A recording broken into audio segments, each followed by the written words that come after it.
function di dalam Kotlin itu sama seperti mata kuliah di semester lalu. Di algoritma struktur data itu ada namanya modular atau blok ya. Biasanya dipakai dalam bentuk prosedur atau fungsi, sesuatu yang bisa membalikan nilai atau sesuatu yang tidak membalikan nilai gitu. Itu function sama prosedur gitu ya kalau dulu. Nah, kalau di sini function itu baik itu mau yang ngembaliin nilai atau tidak mengembalikan nilai, itu sama-sama pakai kata kunci fun gitu ya. Pakai kata kunci fun gitu. Dan komposisinya seperti ini gitu. Fun, ada name, ini ada parameternya, ini ada bodinya. Tujuannya biar apa sih? Tadi kan kita udah praktek tuh basic Kotlin dari sisi berbagai tipe data ya, mau tipe data biasa, integer, string gitu ya, ataupun tipe data collection ya seperti list, kemudian array kayak gitu-gitu, yang tipe datanya yang isinya itu bisa menampung banyak value di dalam satu variabel. Nah itu kan kalau kita ngoding langsung kayak gitu tuh acak-acakan gitu ya, jadinya tuh ya udah semuanya di sana gitu. Tapi kalau aplikasi kita semakin banyak, kalau aplikasi kita semakin kompleks, semakin lebar, semakin banyak fiturnya, maka teman-teman harus membungkus. Nah, cara ngebungkus pertama adalah pakai function. Cara ngebungkus yang lebih ideal karena kita berbasis objek, maka bisa pakai yang namanya class gitu ya. Nah, sekarang kita function dulu ya. Secara default ini cara penulisannya kayak gini ya. Ini yang tadi default, fun main, ini tuh parameternya, kemudian isinya. Dan ini udah pasti harus indent ya. Indent 4 spasi ke kanan gitu. Dan di samping ini standarnya ini harus ada spasi biar rapih, dan antara fun kurung kurawal buka dengan tutupnya si F sama ini tuh harus sejajar gitu. Ini standarnya. Nah, teman-teman bisa lihat cara pemanggilannya kalau kita mau panggil di kelas utama gitu. Ini bentuknya kayak gini gitu ya. Nah, ini kita akan coba praktekkan satu persatu, cuman saya perlihatkan dulu teorinya. Nah, jadi ada function yang punya tipe nilai balikan, ada juga yang nggak punya tipe nilai balikan. Kalau yang punya tipe nilai balikan itu ini contohnya ya. Ini kelas utamanya nih. Kelas utamanya nanti kita tinggal manggil si metode yang ada di bawahnya di kelas utama gitu. Di sini ada fun birthday greeting, ini nama metodenya. Kemudian titik 2 string. Nah, artinya metode ini itu punya tipe data dan ngebalikin nilai. Kenapa? Karena ada tipe data yang dimension di sini, string gitu. Dan kalau di sini ada tipe data yang dimension, maka di sini harus selalu ada return. Nah, ini syarat metode yang memiliki nilai balik. Kalau yang nggak memiliki nilai balik itu pakai unit. Kalau di Kotlin gitu, pakai kata unit. Fun birthday greeting titik 2 unit gitu ya. Nah, jadi kalau di Java itu biasanya adalah function string birthday greeting. Jadi si tipe datanya biasanya di depan tuh kalau di Java ya. Gitu. Kalau di Kotlin justru di kanan gitu ya. Nah, ini tipe data yang punya nilai balik sama enggak memiliki nilai balik ya. Kita coba langsung aja praktekin untuk function. Nah, ini kita punya kelas utama nih gitu. Kelas utamanya ya udah gini aja gitu. Kalau dari tadi kan kita ngoding langsung di sini ya, teman-teman ya. Kalau dari tadi kita ngoding langsung di sini, langsung ya udah ngetikin aja gitu semua logika codingnya. Nah, sekarang kita belajar lebih rapih sedikit pakai function. Teman-teman bisa pakai bikin function sendiri. Misalkan ini ada ucapan ulang tahun, misalkan gitu. Kurung buka kurung tutup, kurung kurawal.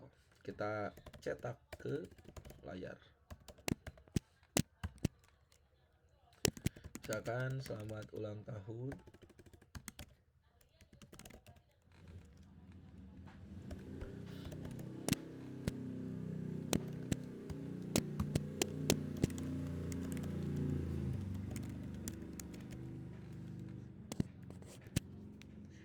Nah, udah nih kayak gini. Ini kita coba running ya.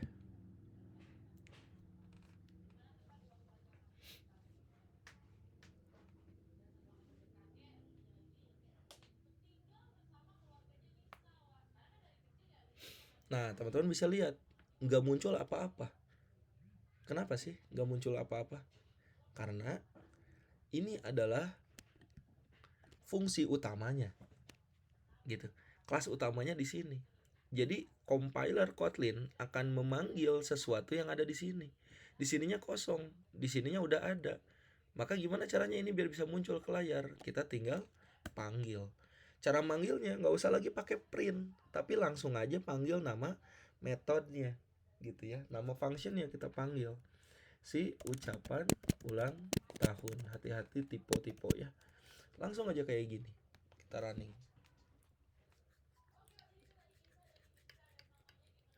Nah, langsung muncul ke layar. Nah, ini function ya, fungsi function. Punten. Nah, jadi di sini kita akan coba nih lebih mendeklarasikan apakah function ini punya nilai balik atau enggak, gitu ya. Kalau yang lagi dilihatin di layar ini adalah metode yang tidak memiliki nilai balik. Tapi biar lebih valid cara ngodingnya, itu teman-teman tinggal nambahin aja .2 unit. Artinya metode ini tidak membalikan nilai.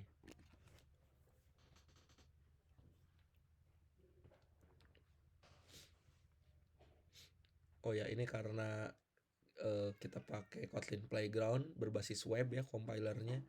Jadi compilingnya agak lama. Ini berpengaruh juga dari internet ya yang teman-teman pakai. Kalau dari awal kan kita tadi cepet ya, sama kompleksitas coding biasanya. Nah, ini muncul ya. Kenapa? Karena ini unit nih. Berbeda kalau misalkan kita pakai langsung tipe data tertentu, misalkan string gitu ya. Apa yang akan terjadi? Kita lihat. Error.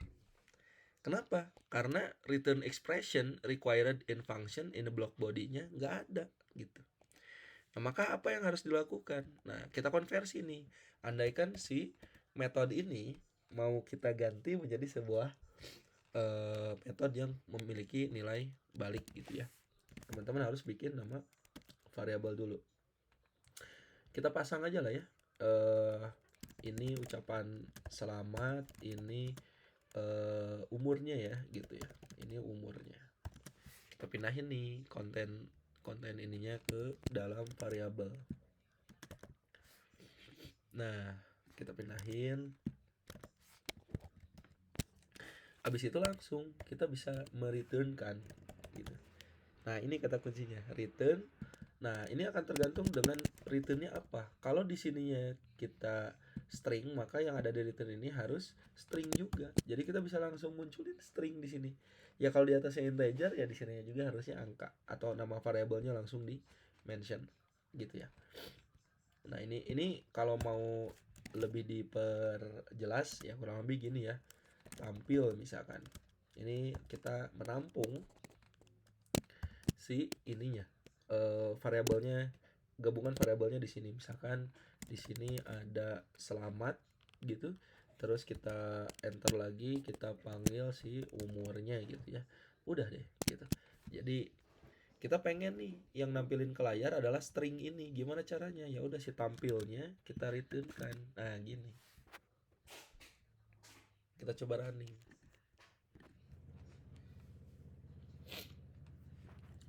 Nah, di sini teman-teman bisa lihat nggak muncul apa-apa. Apa yang kurang? Ini pendeklarasian ini. Karena bisa dibilang yang kita set di sini bukanlah sesuatu untuk tampil ke layar, tapi value-nya atau isi dari variabelnya. Maka di sininya bisa kita ganti. Kita ganti pakai apa? Kita ganti langsung aja tambahin cetak gitu ya. Kita bisa tambahin cetak di sini dan langsung dipanggil. Nah, maka muncul hasilnya seperti ini. Gitu ya. Nah, ini function yang punya nilai balikan sama function yang tidak punya nilai balikan. Nah, sekarang masih di materi function, masih di materi function atau method. Oh ya, ini kalau nggak salah di oh ya, nah di sini nih. Nah, di sini ada parameter ya. Nah, sekarang kita coba yang ada parameternya gitu ya. Misal kita bikin nama function baru fun. Kemudian di sini ada print hello gitu ya. Kita bikin nama function print hello. Kita coba kasih parameter string. Ini kalau misalkan kita nggak ngembaliin nilai balik, itu kita bisa langsung aja print terus halo semua gitu. Nah, di sini kita pasang gitu ya string. Ini kita langsung panggil aja ke layar. Sorry.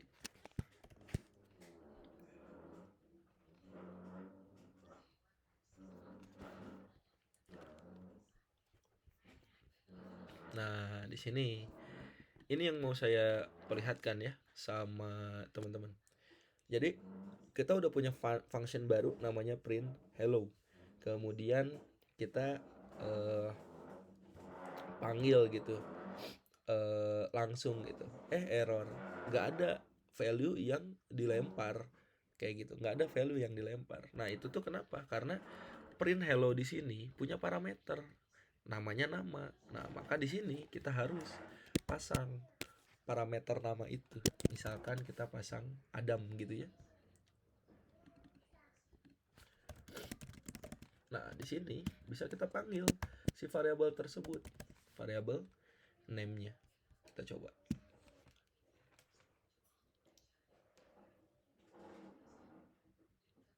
Nah, gini.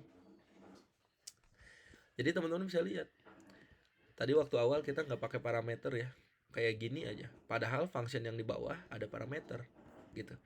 Ketika di running, hasilnya error gitu ya. Nggak ada nih yang tidak ada value yang dilewatkan gitu, karena variabel nama yang ada di sini kita akan munculin ke layar gitu kan.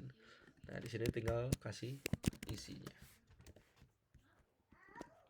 gitu.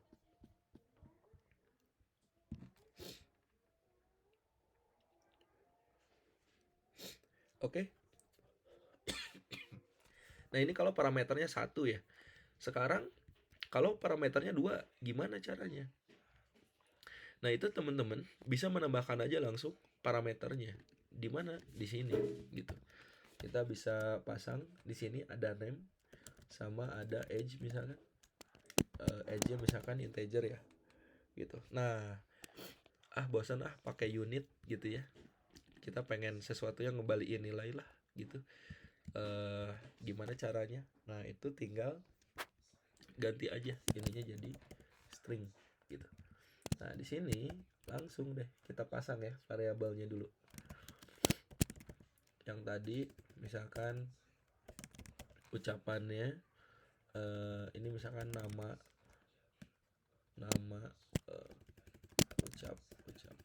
ucapan nama. Ini standarnya kalau ada nama variabel huruf depannya harus kecil. Kita isi dulu. Misalkan selamat untuk. Nah, ini kita panggil nih variabelnya dari variabel name yang ada di parameter yang ada di sininya nih. Nah, ini variabel name $name gitu. Udah nih, tutup. Kita bikin variabel selanjutnya umur misalkan. Kamu udah berumur berapa tahun? Nah, ini variabelnya adalah age gitu.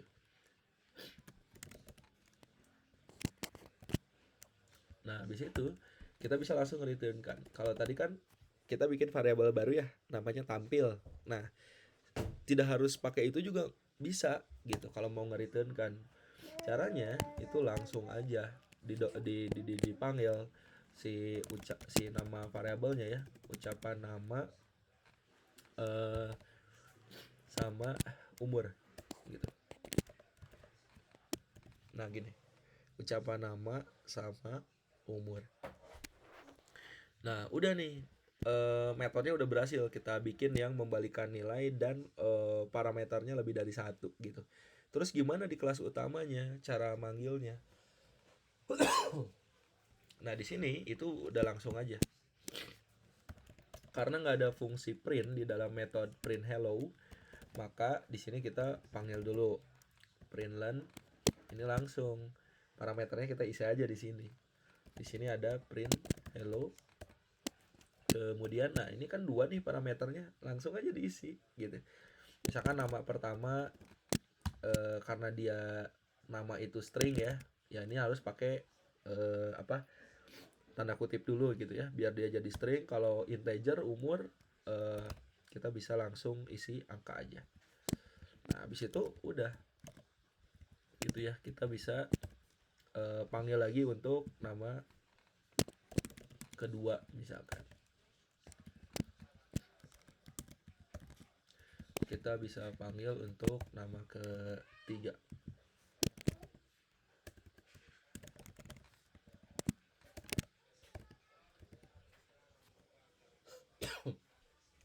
Nah kayak gini.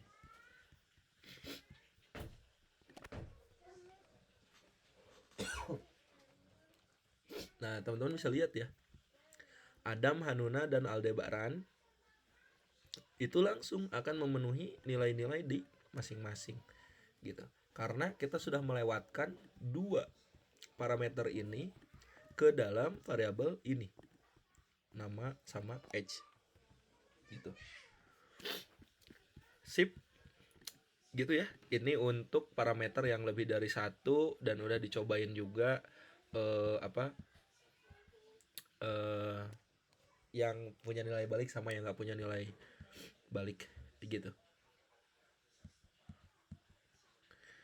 Nah terus selanjutnya ini ada beberapa fungsi lagi gitu yang lain yang bisa teman-teman explore. Nah mungkin ini teman-teman bisa langsung mempraktekkan ya dari materi-materi yang ada di sini, mulai dari compact function gitu. Teman-teman bisa coba, bisa pelajari yang ada di sini. Terus lambda and higher order function ini adalah satu fungsi gitu untuk kita bisa melewatkan argumen dan mereturnkan dari mana si variabelnya ada gitu. Nah ini lambda itu bentuknya kayak gini, ada kurung buka kurung tutup, kemudian ada parameter sama tipenya. Nah ini ada function arrow-nya. Nah ini lambda expression gitu, kayak gini. Jadi kalau teman-teman selama ngoding Android ini kok ada tanda panah ke kanan nih apa gitu ya, nah ini adalah fungsi lambda ya yang bisa teman-teman pakai. Nah ini contohnya. Artinya dia akan melewatkan ke second argumen, jadi argumen parameter yang ada di selanjutnya gitu. Nah ini bisa dicoba dipraktekkan. Kemudian ada juga list filter. Nah ini misalkan kita punya list ada 1, 2, 3, 4, 5, 6 gitu ya. Kemudian teman-teman mau ngefilter gitu, si listnya itu hanya yang memiliki red saja, misalkan gitu ya, hanya yang memiliki red saja. Nah itu udah langsung bisa ke filter. Caranya gimana? Pakai yang namanya list filter. Ini pakai kata kunci filter, kemudian ada list of-nya, ada kata kunci filternya, kemudian ini ada logiknya gitu, mau difilter yang seperti apa gitu. Nah ini contoh kedua, kita punya buku natur, biologi, sama burung. Kemudian kita mau filter si listnya yang sama dengan B gitu yang memiliki value B gitu ya. Nah ini ya kalau kita cobain, ini kalau kita pakai function, nggak pakai function, nah ini kurang lebih gini ya. Kalau kita isi yang ada n-nya misalkan, isinya natur aja, yang ada o-nya harusnya biologi aja. Oh nggak ada ya, kenapa nggak ada? Nah teman-teman bisa lihat ya, kenapa sih ini nggak muncul hasilnya? Karena ini teman-teman, array list ke posisi ke 0.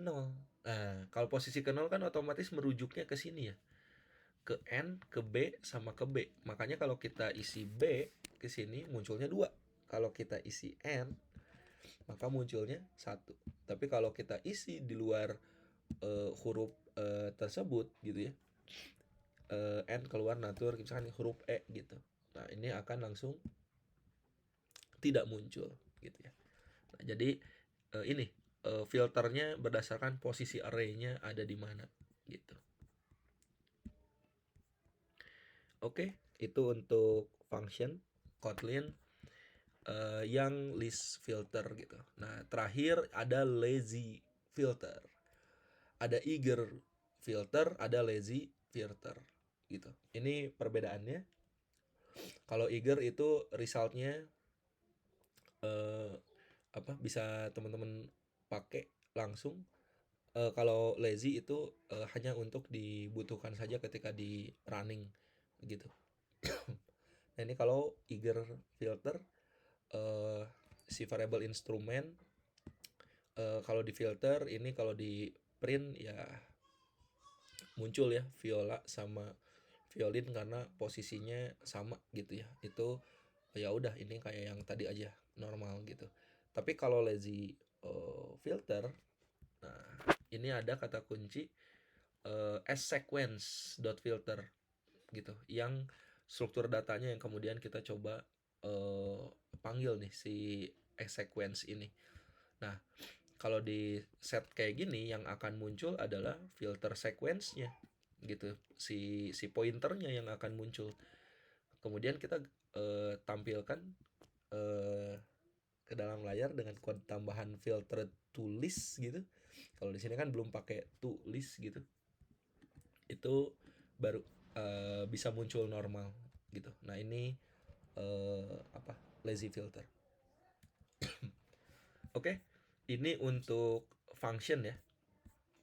Jadi rekan-rekan bisa mencoba untuk bagian-bagian yang lain.